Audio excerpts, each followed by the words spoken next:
안녕하세요, 애플이에요. 오늘은 제가 읽었던 책 중에 The Little Book of Market Myth, 켄 피셔 책이고요.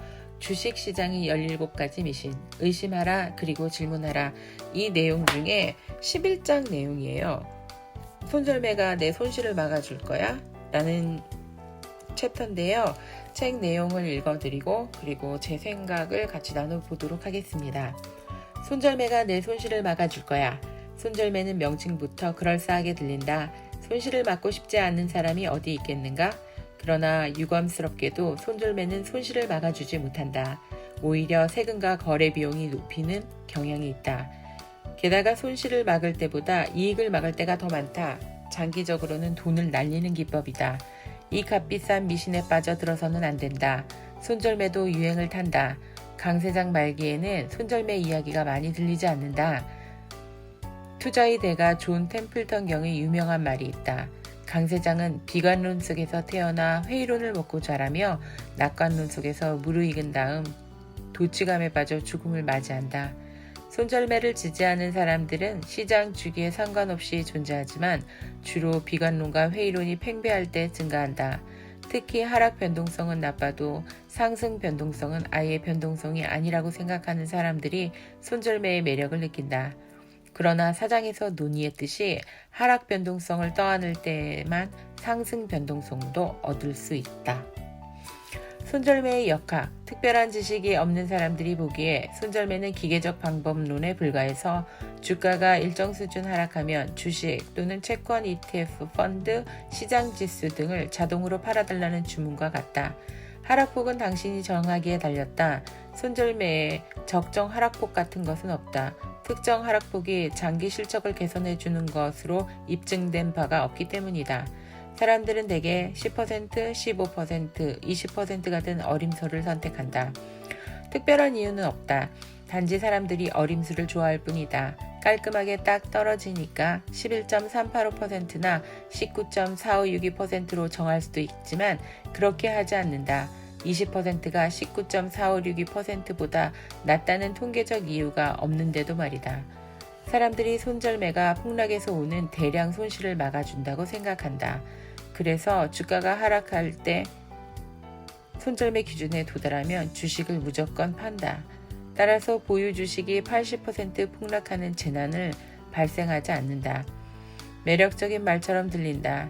손절매를 원치 않을 사람이 어디 있을까? 그러나 사람들이 기대와는 달리 손절매는 손실을 막아주지 못한다. 손절매가 효과가 있다면 모든 전문가가 손절매를 사용할 것이다. 손절매가 하락 위험을 제한하여 이익을 높여준다면 이는 펀드 매니저들이 꿈꾸는 기법이다. 고객들에게 돈을 더 많이 벌어주고 고객들이 돈을 더 많이 벌면 펀드 매니저들은 돈을 더 많이 번다. 모두가 함께 승리하는 게임이다. 하지만 내가 알기엔 장기간 성공을 거둔 주요 펀드 매니저는 물론 일시적으로 성공한 펀드 매니저 중에도 손절매를 사용하는 사람은 없다. 물론 금융회사 영업직원들은 틀림없이 손절매를 권유할 것이다. 손절매가 실적을 높여주기 때문이다. 손절매는 매매 횟수를 늘려주므로 매매 실적에 따라 보수를 받는 직원들에게는 손절매가 훌륭한 돈벌이 수단이기 때문이다. 따라서 손절매는 영업 직원에게만 이로운 기법일 뿐 고객에게는 도움이 되지 않는다. 주가에는 계열 상관이 없다. 손절매가 효과적이라고 믿으려면 주가에 계열 상관이 존재한다고 믿어야 한다. 주가에 계열 상관이 존재한다는 것은 과거 주가의 흐름을 보고 미래 주가의 흐름을 예측할 수 있다는 뜻이다. 즉 하락하는 주식은 계속 하락하고 상승하는 주식은 계속 상승한다는 의미이다. 이런 개념을 바탕으로 투자하는 방식을 모멘텀 투자라고 부른다. 현실의 수많은 실증 사례나 학계의 방대한 연구 결과는 반대로 이들은 주가의 흐름을 예측할 수 있다고 믿는다. 그래서 이들은 상승 종목을 사고 하락 종목을 판다. 그리고 차트에서 패턴을 찾는다.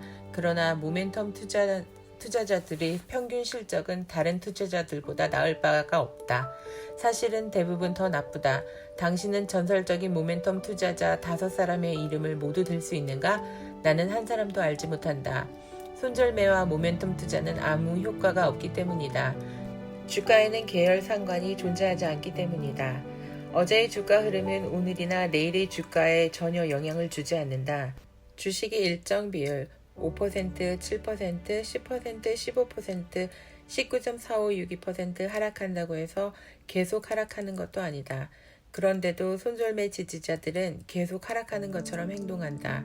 잘 생각해보라. 당신은 잔뜩 오른 종목만 사겠는가? 직관적으로도 이 방법이 소용없음을 알 것이다. 주식은 장기간 상승할 때도 있지만 하락할 때도 있고 횡보할 때도 있다. 한번 상승한 종목이 반드시 계속해서 상승하지 않는다는 점을 사람들이 대부분은 알 것이다. 그러나 손절매는 우리 뇌 중 동굴에 살던 조상에게 물려받은 부위를 자극한다. 이 부위에는 이익에서 얻는 기쁨보다 손실에서 겪는 고통에 훨씬 민감하다. 이른바 근시안적 손실 회피. 하지만 이런 본능적 반응에 따르면 투자에서 손해볼 때가 훨씬 많다. 동굴에 살던 원시인처럼 투자하고 싶은 사람이 어디 있겠는가? 손절매 기준을 마음대로 선택해보라. 금융계 표준 위험 고지문에는 과거 실적이 미래 실적을 보장하는 것은 아닙니다. 라는 주의 문구나 나이 만류에도 불구하고 당신이 한사코 손절매를 원한다고 가정해보자. 손절매 기준을 어떻게 정하겠는가? 이유는 20이란 숫자가 마음에 들어서 20%를 선택했다고 가정하자. 다른 숫자를 선택해도 근거가 없기는 마찬가지다. 주가가 이 기준을 초과해서 하락하면 손절매가 발동하여 주식이 자동으로 매도된다. 그러나 이후 계속 하락할 확률과 반등할 확률이 기본적으로 반반이다. 이는 동전을 던져 매매를 결정하는 것과 같다. 그리고 동전 던지기는 좋은 투자 방법이 아니다. 손절매를 하는 사람들은 다음과 같은 생각을 하지 않을 것이다. 이 주식이 왜 20% 하락했을까? 시장 전체가 조정을 20% 받으면서 이 주식도 그만큼 하락한 것인가? 시장에서는 매년 한 번 정도 조정이 일어난다. 어떤 종목이 전체 시장과 함께 하락한다면 그것은 그 종목의 잘못이 아니다. 이때에는 손절매가 손실을 막아주는 것이 아니다. 단지 낮은 가격에 주식을 팔고 거래 비용을 추가로 부담하게 될 뿐이다. 이 때문에 시장이 반등하여 신고가를 기록할 때 당신은 현금을 들고 있을지도 모른다. 이는 비싸게 사서 싸게 파는 행위이다. 그러면 다음에는 어느 종목을 살 것인가? 다음에 사는 종목도 20% 하락하여 또 손절하게 될지 모른다. 이런 일을 되풀이하게 된다. 사는 종목에서 20% 이상 하락하여 결국 자금이 바닥난다. 손절매한 다음에 다른 주식을 사도 그 종목이 꼭 상승한다는 보장은 없다. 게다가 처음에 손절매에 걸려 자동으로 매도한 종목이 이듬해 반등하여 80% 이상 상승할 수도 있다. 손에 들어왔던 대박을 놓친 셈이다. 거래 비용만 2번 치르고 저가에 팔아버린 탓에 막대한 수익의 기회를 날려보냈다. 당신은 문제가 해결되면 다시 사들이겠다고 다짐할지 모르지만 이런 말은 허튼 소리다. 자동으로 팔아버린 종목을 무슨 근거로 다시 사들인단 말인가? 그 종목의 문제가 언제 해결될지 확실히 알 수 있다면 손절매 따위는 처음부터 필요 없다. 사실 당신은 엄청난 부자가 되어서 이 책을 읽을 필요도 없을 것이다. 손절매를 다른 각도에서 볼 수도 있다. 당신이 $50에 산 A 주식이 $100로 상승을 했다고 가정하자. 이때 친구 밥이 $100에 이 종목을 사자 곧 20% 하락하여 $80가 되었다. 당신과 밥 둘 다 이 종목을 팔아야 하는가? 아니면 밥만 팔면 되는가? 밥에게는 20% 하락이지만 당신에게는 아직 60% 상승한 가격이다. 그러면 이 종목이 당신에게는 아무런 문제 없지만 밥에게는 문제가 있다는 뜻인가? 그 이유는 이것이 손절매의 문제다. 그냥이라는 말 외에는 마땅한 이유가 없다. 그냥은 전략이 아니다. 손절매가 손실을 막아준다는 보장은 없다.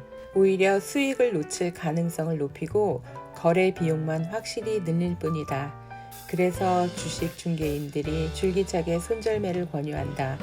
손절매가 실적을 높여준다는 증거는 없는 반면에 실적을 낮춘다는 증거는 수없이 많다. 따라서 더 어울리는 명칭은 익절매이다. 당신은 이익을 막으려는가? 여기까지인데 어떻게 생각하시나요? 그냥 쑥 듣고서 많은 생각이 드셨을 수도 있고 이미 손절매나 이런 것들에 대해서 생각을 해 오셨으면 생각하시는 부분들이 정리가 또 좀 될 수 있는 내용일 수도 있다라는 생각이 들어요. 주식 몇 년씩 이렇게 하다 보면 손절매로 인해서 아쉬운 것들 되게 많죠. 내가 그 회사를 좀 더 알았었더라면, 내가 좀 더 좋은 가격에 잘 들고 있었더라면, 물려서 하는 고통이 없었더라면 내가 그 상승분을 다 즐길 수 있었을 텐데 라는 생각도 있고요. 저도 줄이니 때가 있었죠. 캔들도 몰라서 여기저기 뒤지면서 파동에 맞게 캔들 그려가면서 합체도 해가면서 이게 힘이 어떻게 움직이는 거지? 라는 의문을 가지면서 차트를 파기도 하고 회사에 대해서 알아보면서 안 되는 영어 쥐어짜서 읽어보기도 하고 그러면서 조금씩 내가 가지고 있는 주식에 대한 지식을 늘려가는 것 같아요. 저는 제가 가지고 있는 일부분을 조금 나눠드리는 거잖아요. 그러니까 차트에 대한 어떤 저점 매수나 그 다음에 제가 하고 있는 생각들 이런 것들을 나눠드리는 건데 그런 과정에서 나누면서 물려서 너무 속상해 하시는 거 보니까 마음이 아파요. 조금 더 일찍 알았더라면 뭐 이런 생각도 들고요. 왜냐하면 매수 자리가 아닐 때 들어가서 물리면 힘들어요. 그래서 제가 계속 반복적으로 한 얘기 또 하고 또 한 얘기 또 하는 건데 그게 왜 그러겠어요. 다 제가 그것 때문에 제일 고생을 해서 그렇게 나눠드리는 거죠. 그래서 힘이 드시겠지만 내가 가진 포포를 하나하나 훑어보시고 내가 이 주식을 왜 샀지? 추천이었으면 추천한 사람의 비전은 뭐였지? 나는 그 추천에 동의하는가? 혹은 내가 스스로 만든 비전이었나? 나는 이 회사가 몇 년 단위로 어떤 과정을 통해서 어떻게 성장할 거라고 생각하는가? 그런 부분들을 생각해 볼 수 있는 시간을 가지셨으면 해요. 상승장에는 하락을 준비하고 하락장에는 상승을 준비한다. 참 좋은 말인 것 같아요. 지금 성장주들 많이 하락했죠? 상승장을 준비할 수 있는 우리가 될 수 있었으면 좋겠습니다. 그럼 여기서 마치겠습니다. 고맙습니다.